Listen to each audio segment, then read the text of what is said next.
नमस्कार दोस्तों, आज हम आपको सेकंड ग्रेड के संस्कृत के जो हमारा सिलेबस है उसके अंतर्गत आपको यहाँ पर संज्ञा प्रकरण के अंदर आपको हम बताएंगे सवर्ण संज्ञा।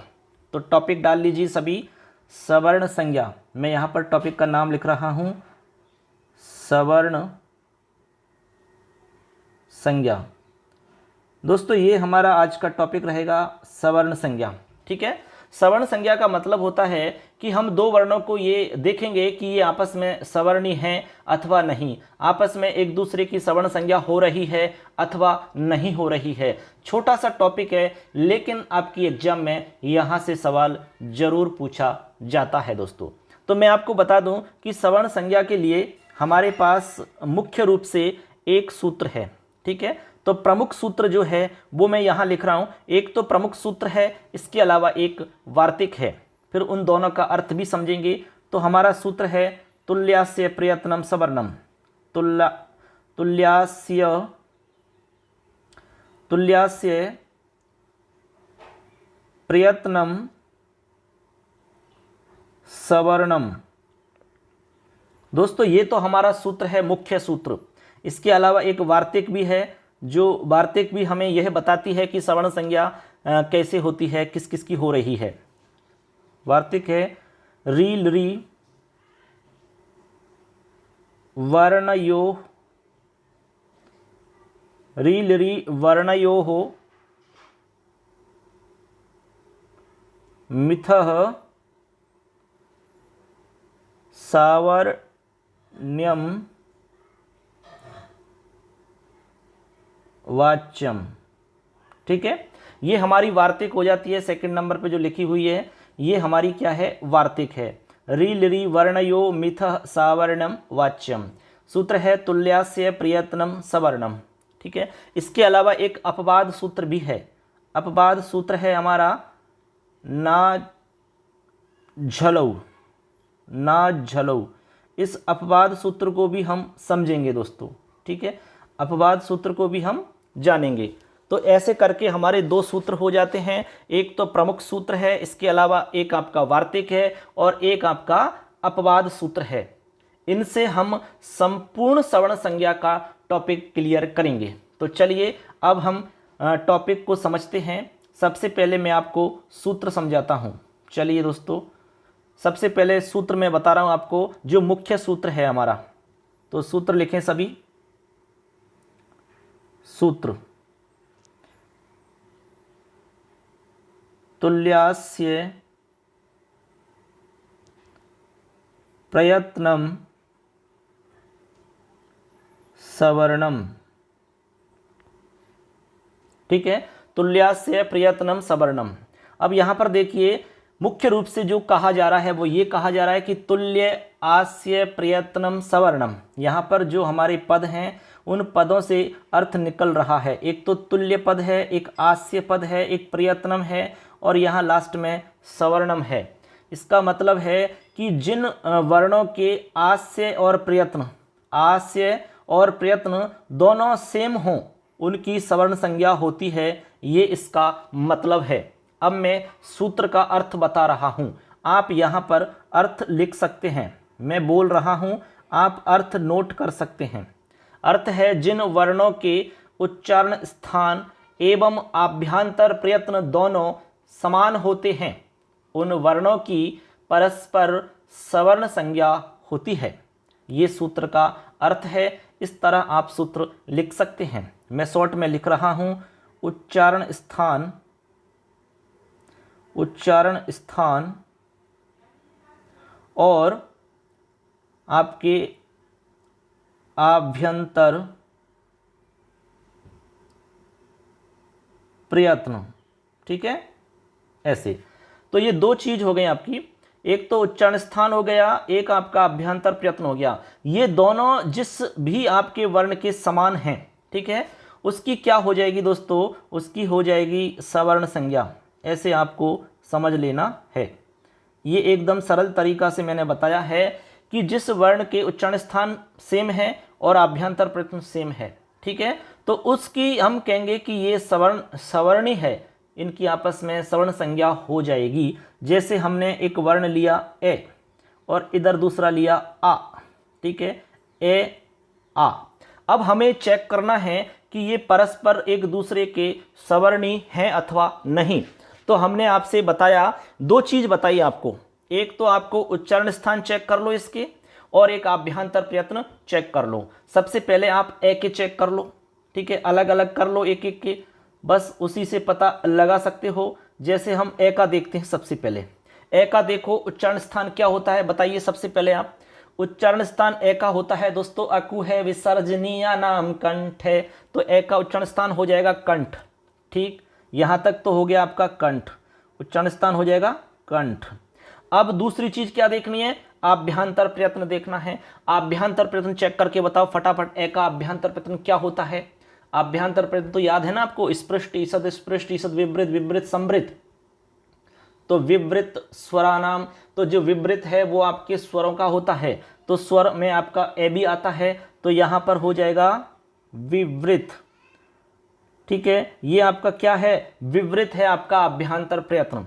तो ए जो है, ए का उच्चारण स्थान तो कंठ है और आभ्यंतर प्रयत्न आपका विवृत है। इसी तरह आपको आ का चेक करना है, आ। यदि आ का भी यही मिल जाता है तो समझ लेना ये दोनों आपस में सवर्णी हैं, इन दोनों की सवर्ण संज्ञा हो जाएगी। चेक करो, आ का उच्चारण स्थान चेक करो सबसे पहले। आ का उच्चारण स्थान दोस्तों आपको पता है, जब ए का उच्चारण स्थान कंठ है तो आ का भी उच्चारण स्थान कंठ होगा, क्योंकि हमने आपको बताया कि ए केवल अकेला नहीं, 18 तरह का ए है जो कि कंठ उच्चारण स्थान में आता है। ठीक है, तो ए का उच्चारण स्थान भी कंठ हो जाएगा। एकदम क्लियर हो गया सबके, ए का उच्चारण स्थान भी कंठ हो जाएगा यहाँ पर। इसके बाद में आप आभ्यंतर प्रयत्न चेक करो। आभ्यंतर प्रयत्न चेक करो तो आप देखोगे कि विवृत स्वर का होता है, तो ये भी स्वर है तो इसका भी विवृत हो जाएगा। इसका मतलब सेम मिल गई, तो यहाँ पर इन दोनों वर्णों की सवर्ण संज्ञा हो जाती है। इस तरह से आपको अन्य वर्णों की मतलब सवर्णता चेक कर लेनी चाहिए। ठीक है, तो अब मुझे लगता है कि आप चेक कर लोगे खुद। ठीक है, चलिए मैं आपको एक दो उदाहरण और आपको बता देता हूँ इस तरह के, जिससे कि आपको और अच्छे से थोड़ा सा क्लियर हो जाएगा। जैसे मैं आपको यहाँ लिख रहा हूँ, आप चेक कर लेना। जैसे हमने लिखा यहाँ पर के, एक लिखा है खे, इन दोनों में चेक करना आप, के और खे आपस में सवर्णी हैं अथवा नहीं, इनकी सवर्ण संज्ञा होती है अथवा नहीं होती है, ऐसे आप चेक करना। जैसे हमने लिखा ई और एक है ई, इन दोनों को चेक करो कि इनकी सवर्ण संज्ञा होती है अथवा नहीं होती है, ऐसे आपको चेक करना है। एक मैं यहाँ पर लिख रहा हूँ ए और एक इधर लिख दिया मैंने ई, इन दोनों को चेक करके बताइए कि इन दोनों की सवर्ण संज्ञा होती है अथवा नहीं होती है। ठीक है, तो देखो मैंने ऊपर जो दो उदाहरण लिखे हैं इनकी आप खुद चेक करिए, इन दोनों की, और इनकी मैं आपको चेक करके बता रहा हूँ। सबसे पहले ए को देखो, ए और ई हम चेक कर रहे हैं कि ये दोनों आपस में सवर्णी हैं अथवा नहीं, इनकी सवर्ण संज्ञा होती है अथवा नहीं होती है। ये दोनों सवर्णी हैं अथवा नहीं, ये हम चेक कर रहे हैं। तो ए में देखो सबसे पहले उच्चारण स्थान देखोगे तो ए का उच्चारण स्थान क्या है, कंठ है। क्या है, कंठ है। ठीक है, इधर ई का उच्चारण स्थान देखो आप, तो इच्छु ऐसा नाम तालु होता है, तो इसका उच्चारण स्थान तालु है। ठीक है, इसके बाद में आगे चलो आप, आगे दूसरी चीज़ क्या बताई हमने, आभ्यंतर प्रयत्न। आभ्यंतर प्रयत्न चेक करो, ए का आभ्यंतर प्रयत्न क्या होता है, विवृत होता है। ठीक है, विवृत होता है। इधर चलिए आप, ई का उच्चारण, ई का आभ्यंतर प्रयत्न बताओ, इसका दोस्तों विवृत होता है, क्योंकि स्वर का तो विवृत ही होता है। अब देखो यहाँ पर आप खुद ही समझ जाइए कि इनकी आपस में सवर्ण संज्ञा होगी अथवा नहीं होगी। आप बताइए फटाफट, सवर्ण संज्ञा होगी कि नहीं होगी। देखो दोस्तों यहाँ पर विवृत तो समान मिल गए, यानी कि इनकी आभ्यंतर प्रयत्न तो सेम हो गए, लेकिन यहाँ पर देखो इधर कंठ है उच्चारण स्थान, इधर उच्चारण स्थान तालु है, ये असमान हैं, ये एक जैसे नहीं मिले। इसका मतलब ये आपस में सवर्णी नहीं है, इनकी सवर्ण संज्ञा नहीं होगी, ये आपको समझना है। अब बताइए आपको सवर्ण संज्ञा कैसे होती है, ये बात आपको समझ में आई अथवा नहीं आई। क्लियर है, यहाँ तक कोई किसी को प्रॉब्लम नहीं होनी चाहिए। अब आप चेक कर सकते हो खुद कि भाई आपस में सवर्ण संज्ञा हो रही है अथवा नहीं हो रही है। मैंने एकदम सरल तरीका से आपको बता दिया यहाँ पर। अब आप खुद चेक कर लेना वर्णों को, ठीक है, ऐसे आपको पता चल जाएगा। अब इसमें जो विशेष है वो भी मैं आपको बता देता हूँ। एक तो इसमें वार्तिक है, उस वार्तिक को भी आपको यहाँ पर मैं बताऊँगा। इसके अलावा एक सूत्र भी है अपवाद के रूप में, वो भी मैं आपको बताऊँगा। तो सबसे पहले दोस्तों मैं आपको सूत्र बताऊँगा, तो यहाँ पर आप नोट कर सकते हैं विशेष। इस सवर्ण संज्ञा में विशेष क्या है उसको आप नोट करें, ठीक है। तो विशेष के रूप में आप सबसे पहले एक सूत्र लिखें।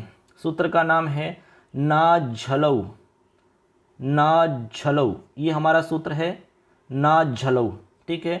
ना झलऊ सूत्र का अर्थ क्या है, पहले अर्थ समझो। सूत्र कह रहा है कि स्वर एवं व्यंजनों में आपस में सवर्ण संज्ञा नहीं होती है। क्या कह रहा है सुनो, ये कह रहा है कि स्वर एवं व्यंजनों में, स्वर एवं व्यंजनों में आपस में सवर्ण संज्ञा नहीं होती है। ये हमारा सूत्र कह रहा है ना झलऊ, ठीक है, ने अच झलऊ, ना झलऊ। तो इसका मतलब समझ में आ गया होगा आपको। सूत्र के अनुसार ये कहा जा रहा है कि स्वर एवं व्यंजनों में आपस में सवर्ण संज्ञा नहीं होती है, चाहे उनके उच्चारण स्थान और आभ्यंतर प्रयत्न समान ही क्यों ना रहें, फिर भी यहाँ पर हम स्वर और व्यंजनों के अंदर सवर्ण संज्ञा नहीं कर सकते, ठीक है। यहाँ पर जो नियम हमने आपको पहले बताया उच्चारण स्थान और प्रयत्न वाला, वो यहाँ पर नहीं लगेगा। उच्चारण स्थान और प्रयत्न आपने चेक करे समान मिल गए, लेकिन ये जो सूत्र है ये अपवाद सूत्र है दोस्तों। आपको पता है कि जहाँ पर सामान्य सूत्र और अपवाद सूत्र जब एक जगह आ जाते हैं तो वहाँ पर सामान्य सूत्र की नहीं चलती है। हमने इससे पहले जो तुल्यास्य प्रयत्नम सवर्णम बताया वो एक सामान्य सूत्र है। सामान्य सूत्र की औकात तभी है जब अपवाद सूत्र नहीं है। अपवाद सूत्र आ गया तो वहां पर अपवाद सूत्र की चलेगी। अपवाद का मतलब विशेष है, तो विशेष की बात माननी पड़ेगी। इसने कहा कि स्वर और व्यंजनों की सवर्ण संज्ञा नहीं होती है, चाहे इनके उच्चारण स्थान और प्रयत्न समान क्यों ना रहें, फिर भी नहीं होती है। इसका ये मतलब है दोस्तों। बात समझ गए आगे? ऐसे चलिए आगे देखते हैं। इसमें एक दो चीज़ और हैं जो आपको समझने के लिए इम्पोर्टेंट हैं, वो भी मैं आपको बता देता हूँ। आप नोट कर लेंगे, यहाँ पर लिखें ए और आई, ए और आई तथा ओ और औ में भी आपस में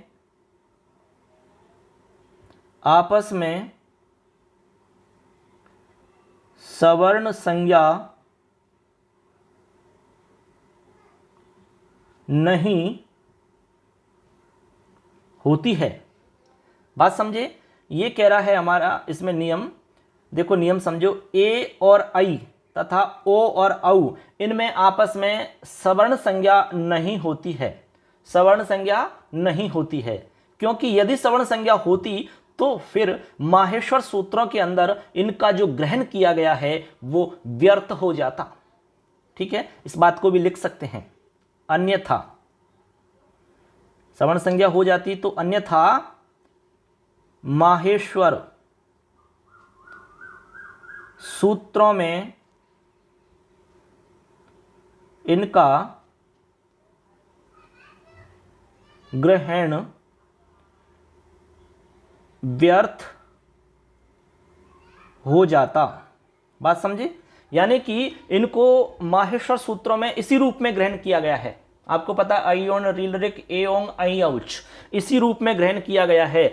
आई औच है तो आई औच, आई ए और आई को अलग अलग लिखने की जरूरत क्या थी, ओ और औ को अलग अलग लिखने की क्या जरूरत थी जब इनकी आपस में सवर्ण संज्ञा हो रही थी।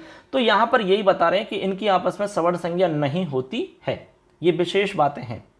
ठीक है, क्यों नहीं होती है? कारण बता दिया कि माहेश्वर सूत्रों में इनका ग्रहण करना व्यर्थ हो जाता यदि इनकी सवर्ण संज्ञा हो जाती तो, इसलिए यहां पर सवर्ण संज्ञा नहीं होती है। इसलिए ऐसे आपको समझना होगा।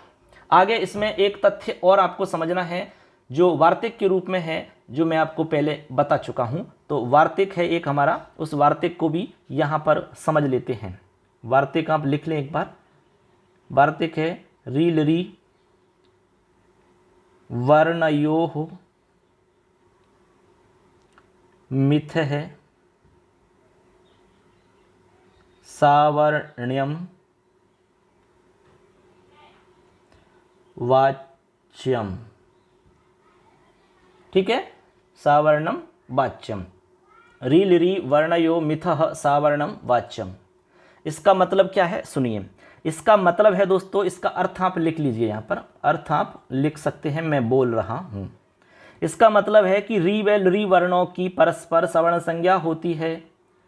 री और लरी वर्णों की परस्पर सवर्ण संज्ञा होती है, ये इसका मतलब लिख लो आप। री और लरी वर्णों की परस्पर सवर्ण संज्ञा होती है।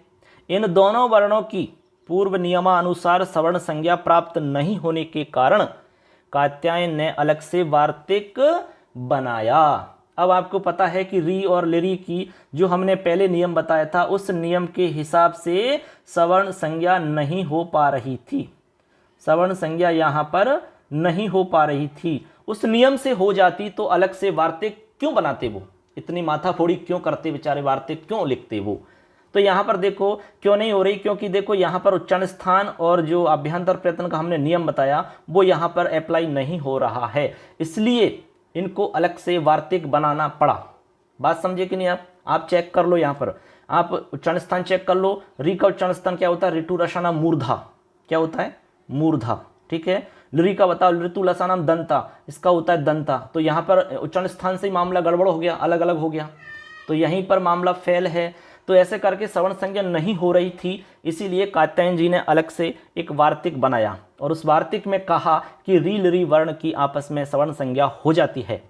इसकी उपयोगिता गुण संधि में ए गुण के स्थान पर अर व अल रूप आदेश होने में होती है। ठीक है, आगे जब हम गुण संधि पढ़ते हैं तो गुण संधि में इसकी उपयोगिता सिद्ध होती है। ऐसा करने की उपयोगिता वहाँ पर आपको दिखती है। मैं आपको विस्तृत रूप से बताऊंगा जब संधि का टॉपिक स्टार्ट किया जाएगा। तो ऐसे करके दोस्तों आज मैंने इस क्लास में कंप्लीट सवर्ण संज्ञा के बारे में आपको समझाया कि सवर्ण संज्ञा क्या होती है, सवर्ण संज्ञा किस तरह से की जाती है और सवर्ण संज्ञा किन की होती है। तो उम्मीद करते हैं कि आपको ये बात अच्छे से क्लियर हो गई होगी। अब मैं आपको एक बार समराइज कर देता हूँ जो कुछ हमने अब तक पढ़ा है। देखिए, हमने आपको बताया इसमें सवर्ण संज्ञा के विषय में, सवर्ण संज्ञा के विषय में आपको हमने समझाया। ये आपका एक छोटा सा टॉपिक है संज्ञा प्रकरण का, लेकिन यहाँ से एक सवाल जरूर आपका बन जाता है। आपको हमने चेक करना बता दिया कि सवर्ण संज्ञा की मतलब हम चेकिंग कैसे करते हैं। सवर्ण संज्ञा की चेकिंग के लिए हमने दो चीज़ बताई। एक आपको उच्चारण स्थान कंफर्म करना है उसका, जिसको भी चेक कर रहे हैं, और दूसरी चीज़ उसका आपको आभ्यंतर प्रयत्न चेक करना होगा। आभ्यंतर प्रयत्न चेक करना होगा। बस ये दो चीज़ आप देख लेंगे। ये दोनों चीज़ जब सेम मिल रही हों तो समझ जाना कि दोनों के दोनों वर्ण आपके कैसे हैं, सवर्णी हैं, उनकी सवर्ण संज्ञा हो जाएगी। यदि सेम नहीं मिल रहे तो उनकी सवर्ण संज्ञा नहीं होगी। ये आपको समझ में आना चाहिए। इसमें आपको मैंने एक अपवाद सूत्र बताया, नाच झलो कि स्वर और व्यंजनों में नहीं होती है सवर्ण संज्ञा।